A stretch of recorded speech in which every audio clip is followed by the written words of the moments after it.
Hello friends, welcome to my channel. मैं हूं आपका फ्रेंड सनी। आज की कहानी है शशि प्रभा किसकी पत्नी। Let's start. हर बार की तरह राजा विक्रमादित्य फिर से बेताल को पेड़ से उतारते हैं और उसे योगी के पास ले जाने के लिए आगे बढ़ते हैं। इस बार भी बेताल एक नई कहानी राजा को सुनाता है। बेताल कहता है, वर्षों पहले नेपाल के शिवपुर नाम के एक नगर में यशकेतु राजा का राज हुआ करता था। वो बहुत साहसी और बलवान था। शादी के सालों बाद पत्नी चंद्रप्रभा से उसे एक बेटी शशि प्रभा हुई। समय के साथ साथ बेटी बड़ी हुई, जिसकी सुंदरता की चर्चा हर जगह थी। एक दिन राजा अपनी पत्नी और बेटी के साथ बसंत ऋतु उत्सव देखने के लिए गए। उसी उत्सव में एक धनी ब्राह्मण का बेटा मनस्वामी भी आया था।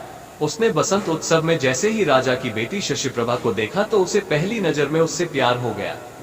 इसी बीच एक हाथी तेजी से राजकुमारी की ओर दौड़कर आने लगा। शशि प्रभा की रक्षा में तैनात सभी सैनिक मतवाले हाथी से डरकर भाग गए।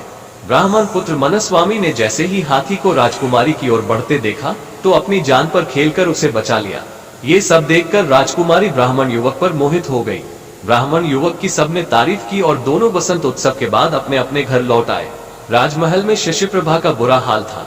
वो अपनी जान बचाने वाले ब्राह्मण की याद में खोई रहने लगी। दूसरी ओर ब्राह्मण युवक भी शशि प्रभा से दोबारा मिलने के लिए बेचैन था। राजकुमारी से मुलाकात कैसे हो, ये सोचते सोचते वो एक सिद्ध पुरुष के पास पहुंच गया।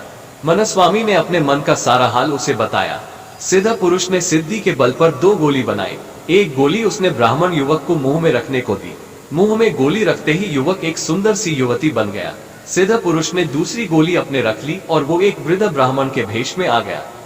फिर सीधे सिद्ध पुरुष मनस्वामी को लेकर राजमहल पहुंच गया। उसने राजा से कहा, देखिए, यह मेरे बेटे की होने वाली धर्म पत्नी है। इसे आप कुछ दिनों के लिए राजमहल में रख लीजिए, क्योंकि मुझे तीर्थ के लिए जाना है। मुझे लगता है कि यह राजमहल से ज्यादा सुरक्षित और कहीं नहीं रहेगी। राजा ने सोचा कि अगर वो मना करता है तो ये सिद्ध पुरुष श्राप भी दे सकता है। राजा ने कहा, हे ब्राह्मण, आप जाइए, आपके बेटे की होने वाली पत्नी हमारे यहाँ सुरक्षित रहेगी। यह मेरी बेटी के साथ उसकी सखी की तरह रहेगी। इतना सुनने के बाद सिद्ध पुरुष वहां से निकल गया और मनस्वामी लड़की के भेष में शशि प्रभा के साथ रहने लगा।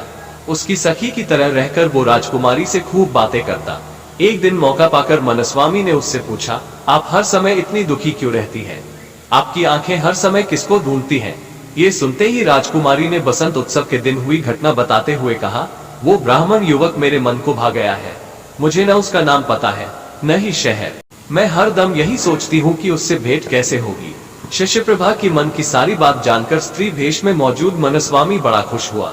उसने राजकुमारी से कहा, सखी, मैं तुम्हें उस ब्राह्मण युवक से मिला सकती हूँ। इतना सुनते ही प्रेम में बेचैन शशि प्रभा ने कहा, बताओ कैसे, क्या तुम उसे जानती हो? तब मनस्वामी ने कहा, तुम जल्दी से आंखें बंद कर लो।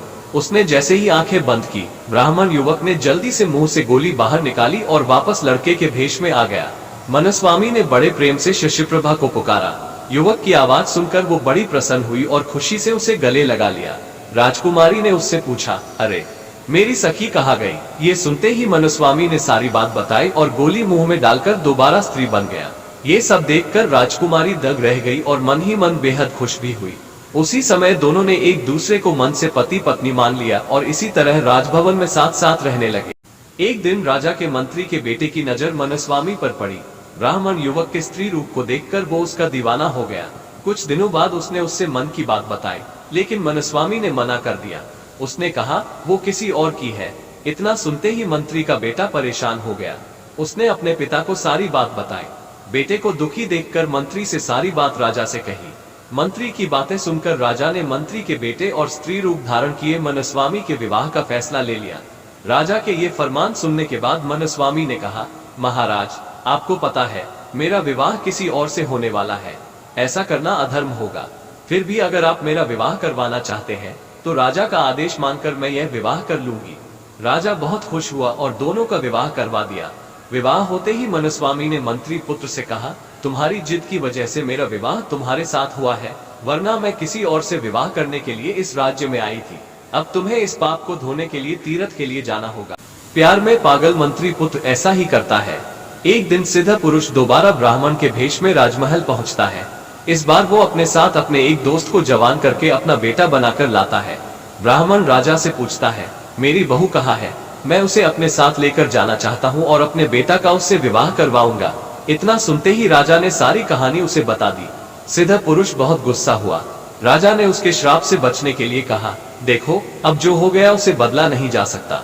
हाँ, मैं अपनी बेटी से तुम्हारे बेटे का विवाह जरूर करवा सकता हूँ। इतना सुनते ही सिद्ध पुरुष राजा की बात पर सहमत हो गया और राजा ने सिद्ध पुरुष के दोस्त, जो उसके बेटे के रूप में महल पहुंचा था, उससे अपनी बेटी शिशिप्रभा का विवाह अग्नि को साक्षी मानकर करवा दिया। इसी बीच मनस्वामी वहां अपने असली भेष यानी पुरुष रूप में पहुंचता है और शिशिप्रभा को अपनी पत्नी बताता है। इतना सुनते ही बेताल ने कहानी सुनाना बंद कर दिया। उसने कहा, राजन अब तुम बताओ शिशिप्रभा किसकी पत्नी है? विक्रमादित्य ने कोई जवाब नहीं दिया। गुस्से में बेताल ने कहा, जवाब दोगे या तुम्हारी गर्दन धड़ से अलग कर दो। कुछ देर सोचकर विक्रमादित्य कहते हैं, शिशिप्रभा उस लड़के की पत्नी है जिससे उसने अग्नि को साक्षी मानकर शादी की थी। मनस्वामी घर में भेष बदल कर रह रहा था और चोरी से शिशिप्रभा से मिलता था। ये जवाब सुनकर बेताल ने कहा, तुमने बिल्कुल सही जवाब दिया है। अब तुमने सही जवाब दे दिया है तो मैं फिर से उड़ा राजन। ऐसा कहकर एक बार फिर बेताल दोबारा पेड़ पर जाकर उल्टा लटक जाता है।